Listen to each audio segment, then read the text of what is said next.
പാമ്പ് Thrissur medical college ആശുപത്രിയിൽ പാമ്പ്. ആശുപത്രിയിലെ CT സ്കാൻ എടുക്കുന്ന റൂമിലാണ് പാമ്പിനെ കണ്ടെത്തിയത്. CT സ്കാൻ വിഭാഗത്തിലെ ജീവനക്കാരിയാണ് പാമ്പിനെ കണ്ടത്. അണലി ഇനത്തിൽപ്പെട്ട പാമ്പാണെന്നാണ് നിഗമനം. ചേലക്കരയിലെ പൊതുപ്രവർത്തകനായ സ്വദേശി റസാക്ക് പാമ്പിനെ തുരത്തി പുറത്താക്കി.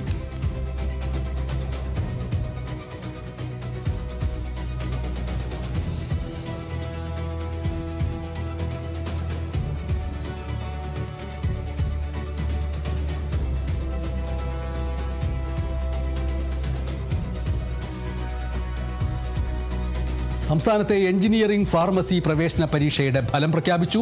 കൊച്ചിയിൽ ഉന്നത വിദ്യാഭ്യാസ മന്ത്രി റോജി എം ജോണാണ് ഔദ്യോഗികമായി ഫലപ്രഖ്യാപനം നടത്തിയത്. 64,759 പേർ യോഗ്യത നേടി. എഞ്ചിനീയറിംഗിൽ 96,747 പേർ പരീക്ഷ എഴുതിയതിൽ 79,788 പേർ വിജയിച്ചു. അങ്കമാലി സ്വദേശി റോഷൻ രാജു 1ാം റാങ്ക് കരസ്ഥമാക്കി.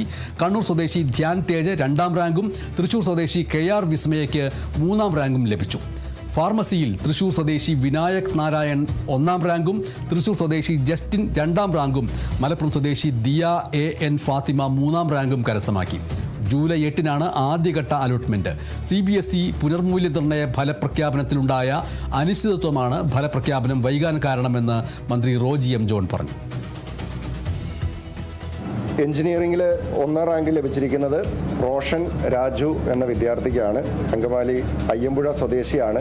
2ാം റാങ്ക് ലഭിച്ചിരിക്കുന്നത് ധ്യാൻ തേജ് മണപ്പാട്ടി എന്ന വിദ്യാർത്ഥി കണ്ണൂർ സ്വദേശിയാണ്. എഞ്ചിനീയറിംഗിൽ 3ാം റാങ്ക് കരസ്ഥമാക്കിയിരിക്കുന്നത് പെൺകുട്ടിയാണ്. വിസ്മയ KR തൃശൂർ സ്വദേശിയാണ്.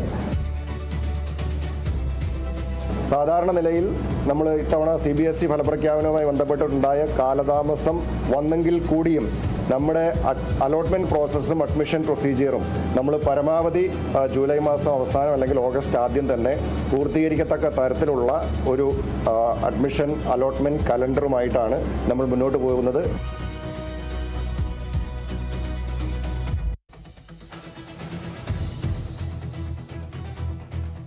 രാജ്യത്തെ ലഹരിമരുന്ന് വിൽപ്പനയുടെ പ്രധാന കേന്ദ്രമായി ടെലിഗ്രാം ആപ്പ് മാറിയെന്ന് നാർക്കോട്ടിക് കൺട്രോൾ ബ്യൂറോ. NCBയുടെ വാർഷിക റിപ്പോർട്ടിലാണ് ഗുരുതര വെളിപ്പെടുത്തൽ. മ്യാൻമറിൽ നിന്നുള്ള വൻ ലഹരി ഒഴുകുന്നതിന് പുറമെ പുതിയ സിന്തറ്റിക് ലഹരി മരുന്നുകൾ രാജ്യത്തിന് ഭീഷണിയാകുന്നുവെന്ന് റിപ്പോർട്ടിൽ പറയുന്നു. പബ്ലിക് ചാനലുകൾ വഴി ലഹരി മരുന്നുകളുടെ വിവരങ്ങളും വിലയും ഡെലിവറി സൗകര്യങ്ങളും നൽകി വലിയൊരു ശൃംഖലയാണ് പ്രവർത്തിക്കുന്നത്. ലഹരി മരുന്ന് പരസ്യങ്ങൾക്കും വിൽപ്പനയ്ക്കും ടെലിഗ്രാം വ്യാപകമായി ഉപയോഗിക്കപ്പെടുന്നു. നീറ്റ് ചോദ്യപേപ്പർ ചോർച്ചയുമായി ബന്ധപ്പെട്ട വിലക്ക് അവസാനിച്ചതിന് പിന്നാലെയാണ് ടെലിഗ്രാമിനെതിരെയുള്ള പുതിയ ആരോപണം. ലഹരി വസ്തു കടത്താനുള്ള പ്രധാന വഴിയായി ടെലിഗ്രാം ആപ്ലിക്കേഷൻ മാറിയെന്നാണ് NCBയുടെ വാർഷിക റിപ്പോർട്ട്.